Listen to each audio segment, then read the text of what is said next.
Esta porción que leí está en el libro de Isaías, capítulo 28, versículos 24 al 29. Y dice de la siguiente manera: el que ara para sembrar, arará todo el día, romperá y quebrará los terrones de la tierra. Cuando ha igualado su superficie, no derrama el eneldo, siembra el comino, pone el trigo en hileras y la cebada en el lugar señalado y la avena en su borde apropiado, porque su Dios le instruye y le enseña lo recto. Que el eneldo no se trilla con trigo, ni sobre el comino se pasa rueda de carreta, sino que con un palo se sacude el eneldo y el comino con una vara. El grano se trilla, pero no lo trillará para siempre, ni lo comprime con la rueda de su carreta, ni lo quebranta con los dientes de su trigo. También esto salió de Jehová de los ejércitos, para hacer maravilloso el consejo y engrandecer la sabiduría. ¿Qué quiere decir esto? En la primera plática les hablé de siembra y cosecha, y aquí se habla de esto precisamente. Y quiero insistir, no podríamos cometer mayor error que el error de hacer siempre las cosas del mismo modo. Tiene que hacer las cosas de muchos modos, porque está sembrando en muchas tierras y está tratando con muchas clases de personas. Aquí dice que el que ara, no ara todo el día. ¿Cómo podemos aplicar esto a nuestro ministerio? Usted no predica todo el día, usted no ora todo el día, usted no visita todo el día. Usted tiene que hacer diariamente lo que se necesita. Unas veces orar, unas veces predicar, otras veces visitar, otras veces aconsejar, otras veces enseñar, porque no hacemos lo mismo todo el día. Dice aquí que el hombre, cuando ya tiene la tierra pues pareja, aquí dice igualada en la superficie, derrama el eneldo. Esa era una semilla, esa nomás la aventaba así. En cambio dice, siembra el comino. Y luego pone el trigo en hileras. Aquí en Colombia comen mucho arroz. Y estoy seguro que el arroz, ustedes saben que no se siembra igual que el trigo, o no se siembra igual que el maíz. Hay ciertas semillas que se siembran en hilera, en cambio el arroz está todo amontonado. Así también dice, pone el trigo en hileras, la cebada en el lugar señalado y la avena en su borde. Así que ya había la costumbre de que la avena siempre iba por las orillas del terreno. Y luego dice que ya que salió, el eneldo no se trilla con trigo. Me supongo que en este caso pues habría quedado aplastado el trigo. Ni sobre el comino se pone rueda de carreta, sino que con un palo se sacude el eneldo y el comino con una vara. No sé si se usará esta expresión aquí, pero hay veces que hay gente que quiere darles palo a todos. Y no todos aguantan el palo. A unos hay que darles con una varita, dice aquí, a otros con un palo. El grano se trilla, pero no se trilla para siempre, ni se le comprime con la rueda de una carreta. Ya que ponían el grano en montones, pues no le pasaban una carreta encima, porque se echaría a perder. Ni lo quebranta con los dientes de su trigo. También esto, dice el profeta, salió de Jehová de los ejércitos, para hacer maravilloso el consejo y engrandecer la sabiduría. Todos los días nosotros debemos pedirle a Dios que nos dé sabiduría para hacer su obra. Y así como dicen que el cristiano no debe ser ratón de un solo agujero, también el ministro no debe ser esclavo de un solo método, sino que dice la Biblia que el ministro da su pan a su tiempo, todo lo hace con sabiduría. Bueno, eso allá en México decimos es de pilón. Cuando los niños van a la tienda y compran mercancía, les dan un dulcecito para que vuelvan. Ese es invento chino y a eso le llaman pilón. Así que esto fue de pilón, hermano, porque no es mi plática. Mi plática se resume en dos preguntas. La primera es, ¿a qué debe aspirar? Y la segunda pregunta es, ¿a ser útil o a ser el mayor?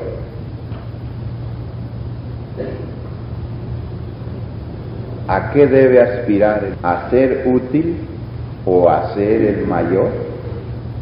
Esta plática tiene cierta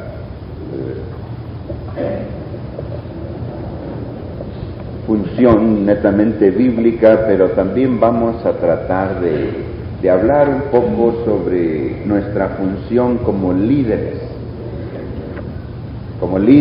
del pueblo de Dios. En 1 de Timoteo 3:1, el apóstol Pablo dice: palabra fiel, si alguno anhela obispado, buena obra desea. 1 de Timoteo 3:1. Me parece apropiado esto porque en el sistema de nuestra iglesia pues tenemos elecciones y tenemos a funcionarios de la junta o la mesa directiva que en cierto sentido son elevados en su posición. Diríamos que tienen una jerarquía superior por el puesto que desempeñan. Y aquí el apóstol Pablo dice que si alguien anhela esa posición, buena obra desea. Ustedes conocen el Nuevo Testamento en la versión popular. Se llama Dios llega al hombre. Tuve el honor de ser consultor de las sociedades bíblicas y colaborar con ellos 3 años para ayudar con mis opiniones y sugerencias en los cambios que se le introdujeron en el idioma a la versión del Nuevo Testamento conocida como versión popular. Y en esa versión popular, 1 Timoteo 3:1 dice: esto es muy cierto. Si alguno desea un puesto de responsabilidad, es un buen trabajo lo que quiere hacer. Hermanos, en toda iglesia, lo peor que puede suceder es que los hombres se peleen por los puestos. Lo peor que puede suceder es que el ministro comience a maniobrar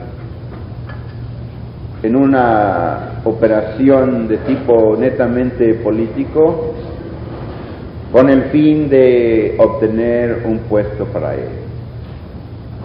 Esto casi siempre produce controversias y a veces inclusive produce divisiones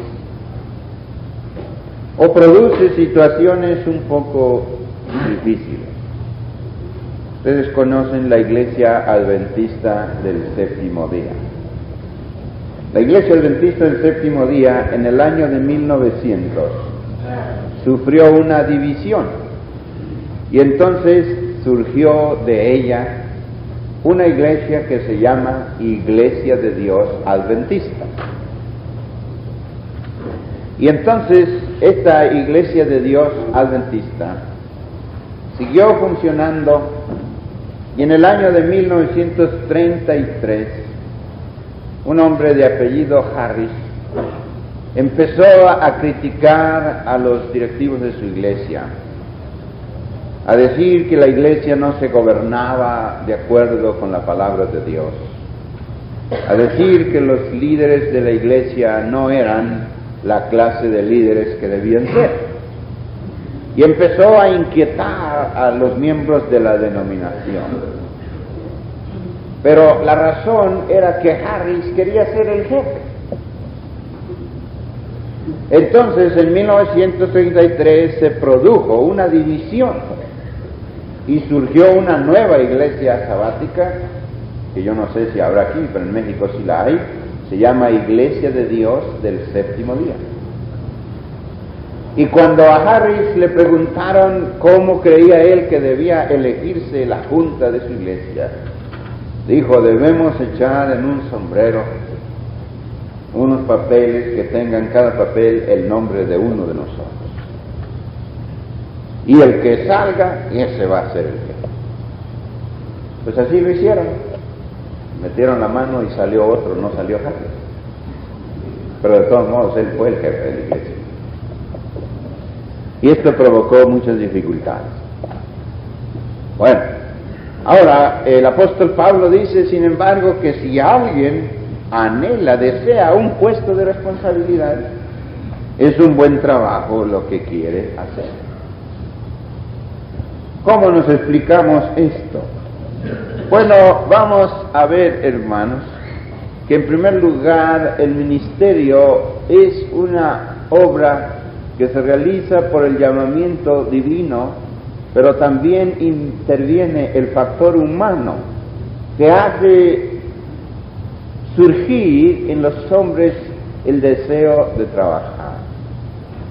Yo recuerdo que estaba muy pequeño, en primer año de primaria, y la maestra nos preguntó a todos qué deseábamos ser de grandes, y unos dijeron que ingenieros, que abogados, que médicos, que esto o aquello.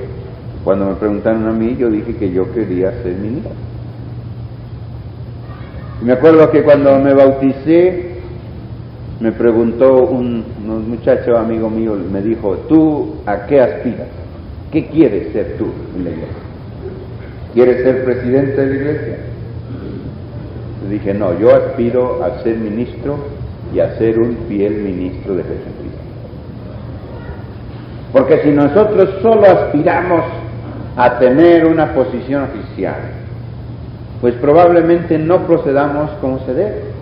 Sin embargo, el deseo de servir, el deseo de trabajar, el deseo de ayudar, y no solo eso, sino la certeza de que Dios quizá me ha dado a mí la capacidad para estar desempeñando este o aquel puesto, según Pablo, son justificados. Son una buena obra, una buena aspiración. Y el problema surge cuando al ministro se trata de humillarle, se trata de hacerle que desista de sus ambiciones. Puede tener ambiciones, pero la pregunta que surge es: si realizara esas ambiciones, ¿qué va a hacer? Porque el tema de esta mañana es: ¿a qué debe aspirar? ¿A ser el mayor o a ser útil? Porque hay mucha diferencia entre simplemente llegar y ser el más grande de todos y ser útil. Porque alguien pudiera ser puesto en una posición de responsabilidad, de jerarquía superior, pero si no es útil, de nada sirve. ¿Me estoy explicando? Hermanos, vamos a ver ahora lo que dice la Biblia. En Marcos capítulo 9, el Señor, más bien el Evangelio nos cuenta, no voy a leer la porción porque ya la conocen ustedes, pero la cita es Marcos 9. En Marcos 9 se nos dicen dos cosas. Se nos relata en primer lugar el caso de aquel niño endemoniado con el cual estuvieron batallando los discípulos pues creo que hasta por 2 días, o no recuerdo exactamente, estuvieron batallando los discípulos mientras el Señor estaba en el monte de la transfiguración con 3 de ellos, con Pedro, Juan y Jacobo. Y ustedes saben que cuando el Señor descendió, echó fuera el demonio del niño y luego reprendió a los discípulos y les explicó que no podían ellos echar aquel demonio fuera, porque ese género de demonios requería la oración y el ayuno.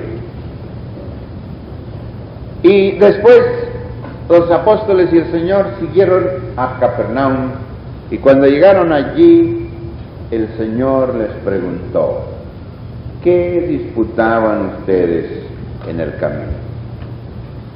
Mas ellos callaron, dice el versículo 34, porque en el camino habían disputado entre sí quién había de ser el mayor. Creo que estos discípulos, por sus pleitos, no estaban en condiciones de echar demonios fuera. Y con esto la obra del Señor había sufrido un retraso. Si entre nosotros comenzamos a disputar, yo voy a ser el primero, no Señor, yo voy a ser el primero, no, yo soy, no. ¿Qué va a suceder? Eso nos va a quitar el tiempo, eso nos va a quitar la paz, eso nos va a quitar el amor. Y entonces, ¿quién va a sufrir las consecuencias? Hermanos, la obra siempre sufre las consecuencias, como sucedió en el caso de los apóstoles en Hechos 15.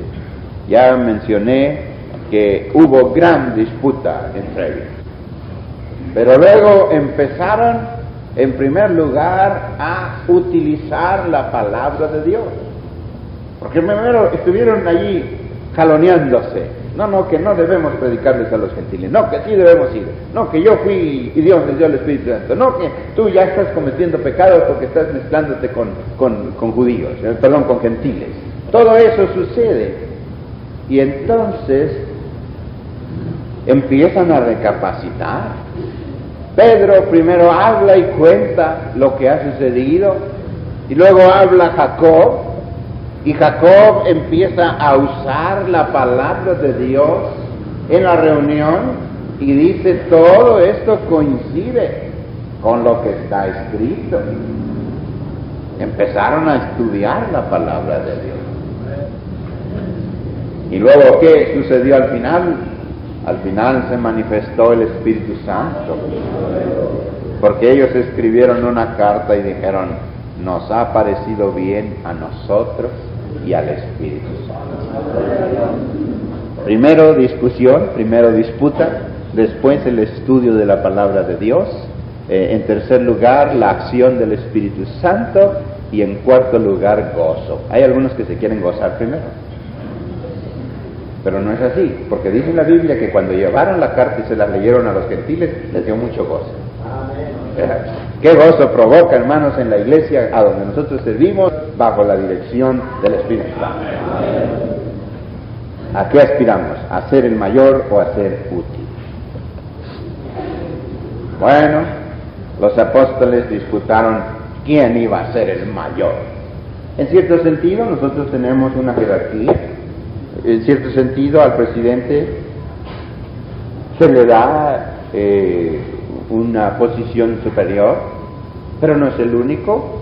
También a los pastores, y los reconocemos en el aspecto local como la autoridad superior, o si hay un distrito o sección o lo que sea, pues siempre allí hay una cabeza.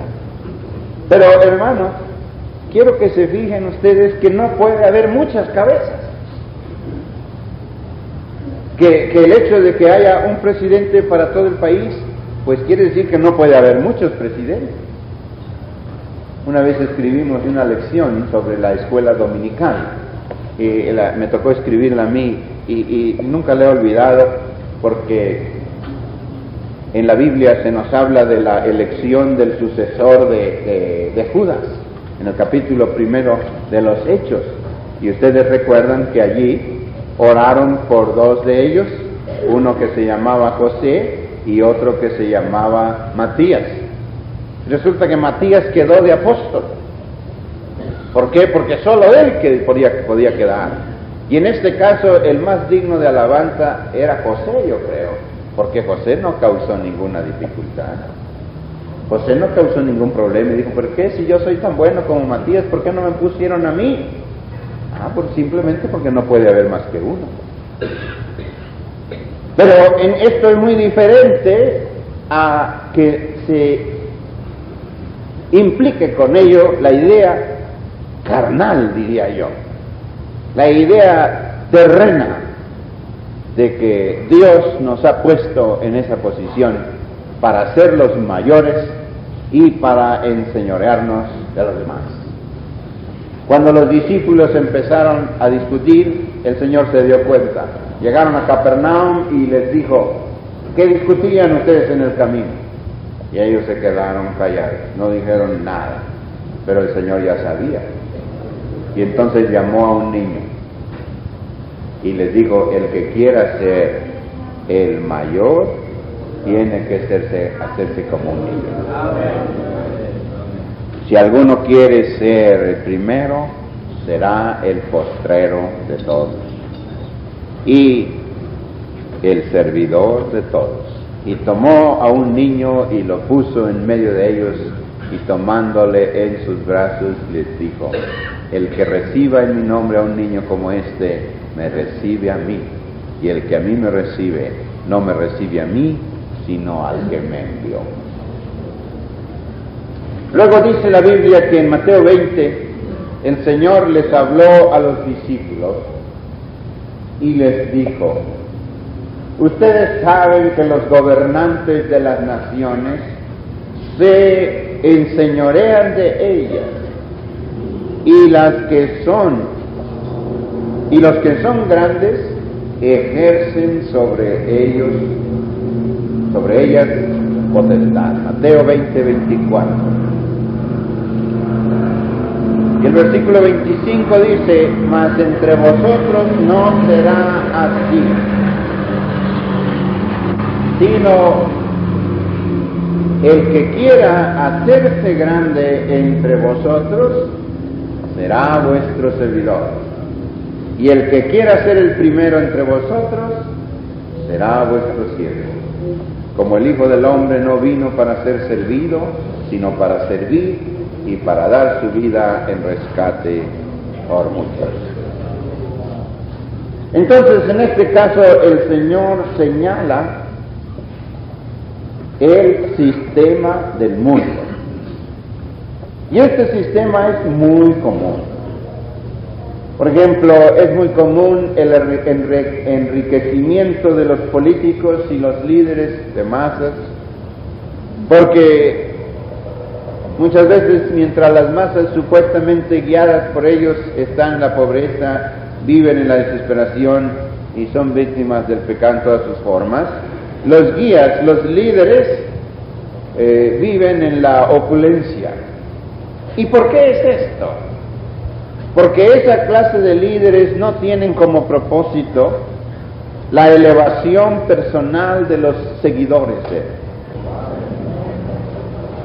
La Biblia nos habla del ideal de la perfección, ideal que se alcanza básicamente con la acción de la palabra de Dios, haciéndolos mejores ciudadanos, mejores padres, mejores hijos, mejores esposos, gente más servicial para los demás. Porque dijo San Pablo que él deseaba presentar a los hermanos, parece que se lo dijo a los filipenses o a los colosenses, no recuerdo exactamente, presentarlos sin mancha delante del Señor Jesucristo. Sí, hermano. Pero los líderes del mundo siempre están demandando que otros les sirvan a ellos. Y de allí que sus seguidores no sean hombres libres, sino que son esclavos de la ambición y el egoísmo de sus propios líderes. y en este caso estos hombres del mundo son los amos del mundo. Ese es el sistema del mundo. Pero ¿cuál es el sistema cristiano? Como ustedes saben, los jefes de las naciones las gobiernan como amos, dice la versión popular, y los grandes entre ellos les hacen sentir su autoridad. Pero no será así entre ustedes. Al contrario, el que quiera ser grande entre ustedes debe servir a los demás. Y cualquiera de ustedes que quiera ser el primero debe ser el esclavo de todos. Y la cuestión a decidir es si nosotros deseamos el ministerio en general o anhelamos un puesto en particular que nos dé preeminencia sobre nuestros hermanos. Por allá en una iglesia teníamos un joven que aspiraba a ser presidente de la sociedad juvenil, y un día el pastor lo designó, y resulta que a partir de ese día casi no había sesiones porque llegaban todos los muchachos y él llegaba tarde. Cuando le dijo el pastor: oiga, hermano, ¿por qué usted no llega a tiempo a la sesión? Ah, no, dice, es que el presidente es el que llega al último siempre. Al presidente lo deben esperar todos. Bueno, así piensan algunos, ¿no? La cuestión a decidir, repito, es si queremos el puesto para servir o para que se nos sirva. El Señor le dio a la iglesia una nueva norma de grandeza. El que quiera ser el mayor deberá ser servidor o esclavo de todos. Sí. Hay un versículo que voy a leerles en Jeremías 45:5.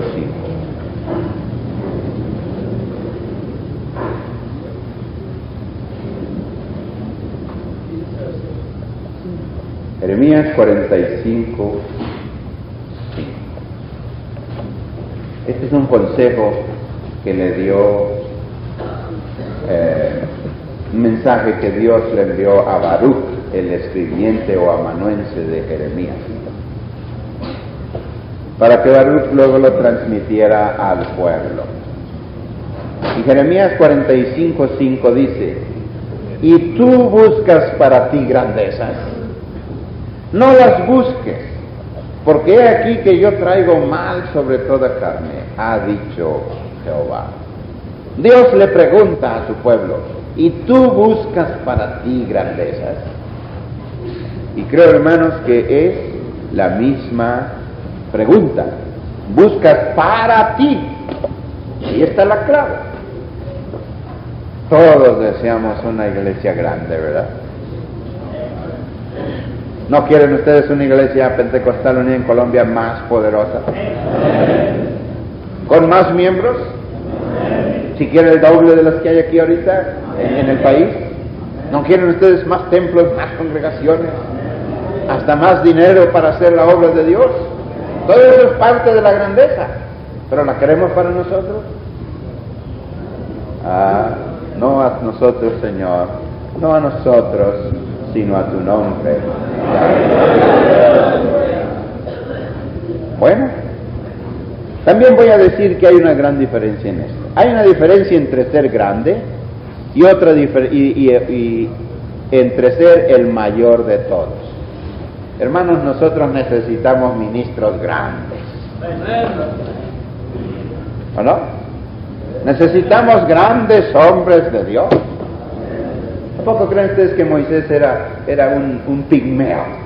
Era un gran hombre de Dios. Josué, Pedro, ¿se lo imaginan ustedes? ¿A Pablo? Eran grandes hombres, pero no aspiraron a ser el mayor de todos. Queríamos nosotros porque nuestros pastores se superaran cada día más, que cada día fueran más sabios, que cada día tuvieran más del Espíritu de Dios, que cada día tuvieran más sabiduría, más poder para predicar. Nosotros no deseamos que nuestros compañeros del ministerio vivan en la ignorancia.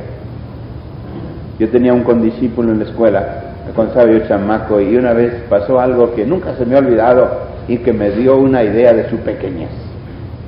Estábamos nosotros allí a la hora del recreo platicando y de repente surgió una palabra latina y luego empezamos, ¿qué quiere decir esta palabra? Y entonces el muchacho dijo, yo sé qué quiere decir, pero no se los voy a decir.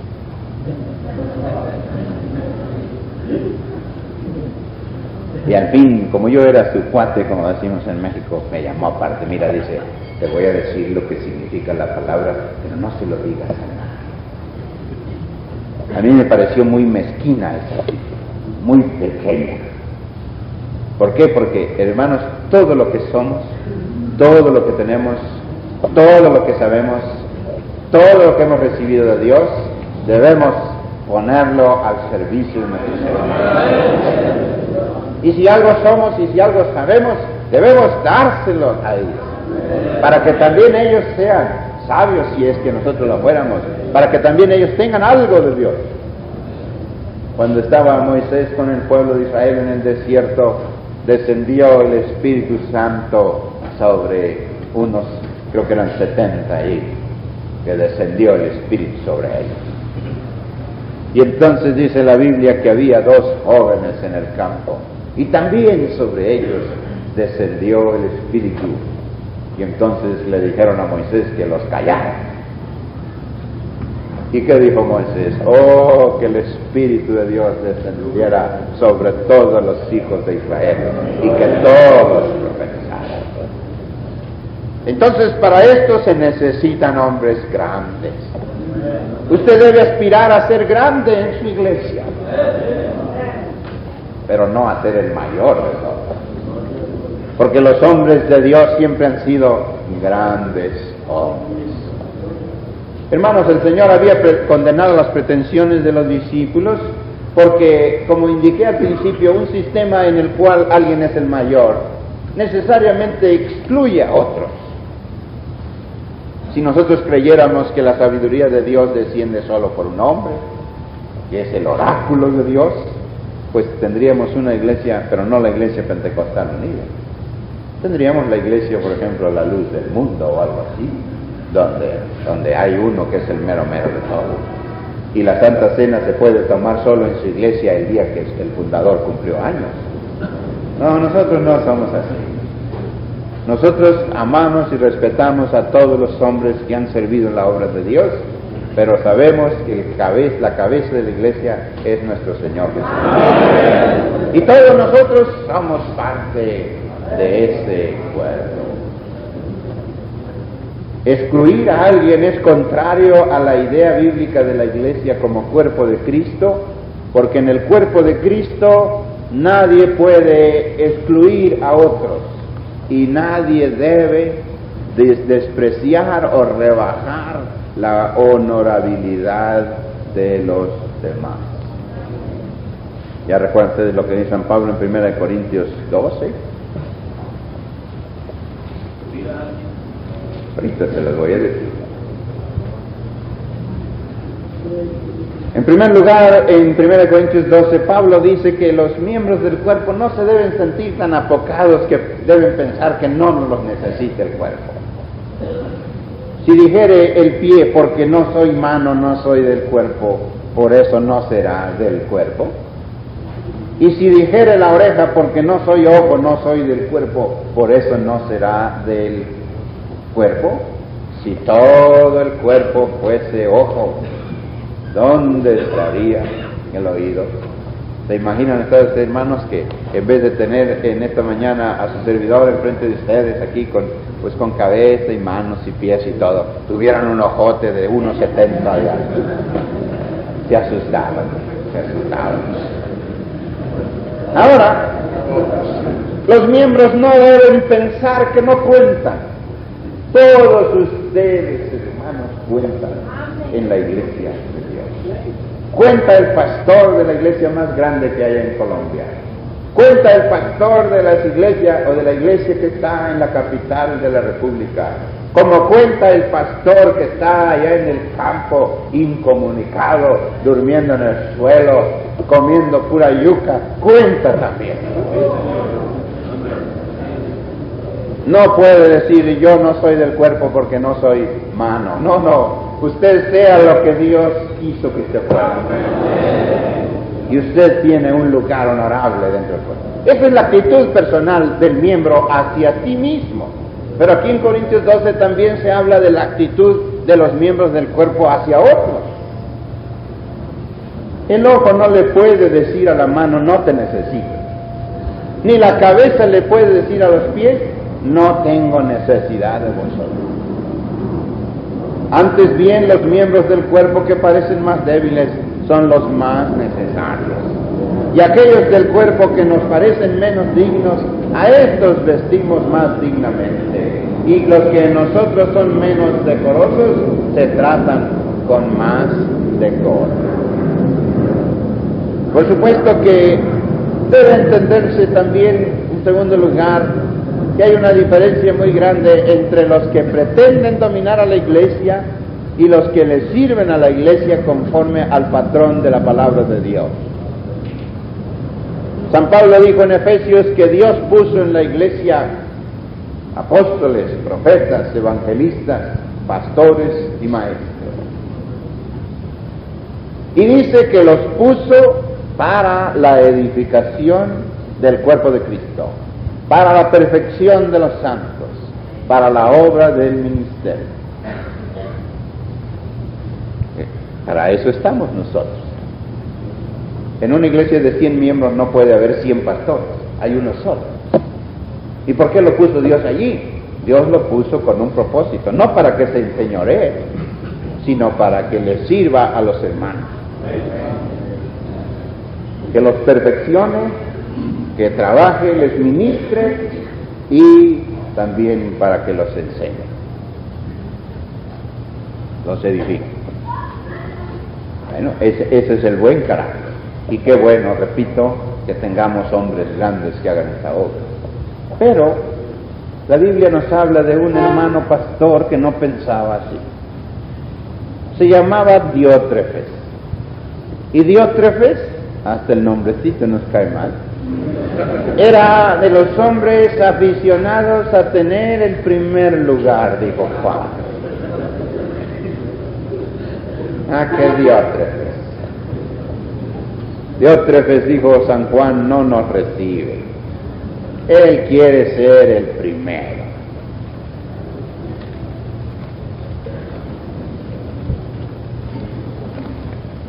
Es tercera epístola de San Juan, versículos 9 y 10. Yo he escrito a la iglesia, pero Diótrefes, al cual le gusta tener el primer lugar. ¿Este era el pleito o no? Al cual le gusta tener el primer lugar entre ellos, no nos recibe. Por esta causa, si yo fuera, atención hermanos, por favor. Tercera de Juan, ustedes no tienen el oído muy listo. Tercera de Juan 9 en delante. Recuerden que tercera de Juan nomás tiene un capítulo y por lo tanto no se dice capítulo primero, nomás se dice versículo tanto. Tercera de Juan 9. Diótrefes, al cual le gusta tener el primer lugar entre ellos, no nos recibe. Fíjense ustedes, un pastor que no quería recibir a un apóstol. Como dicen en México, aquí nomás mi chicharrón truena. Chicharrón es una cosa que se hace de la piel de los puercos, muy sabrosa. Pero truena al comérsela. Y a algunos les molesta ese ruido, ¿no? Y nomás quieren que el de ellos truene y que los demás no hagan ruido para eso.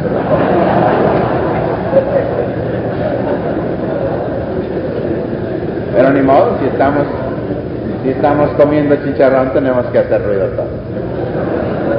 Por esta causa, si yo fuere, recordaré las palabras que hace, parloteando con palabras malignas. Siempre que alguien quiere ponerse en primer lugar, lo primero que hace es empezar a denigrar a sus hermanos.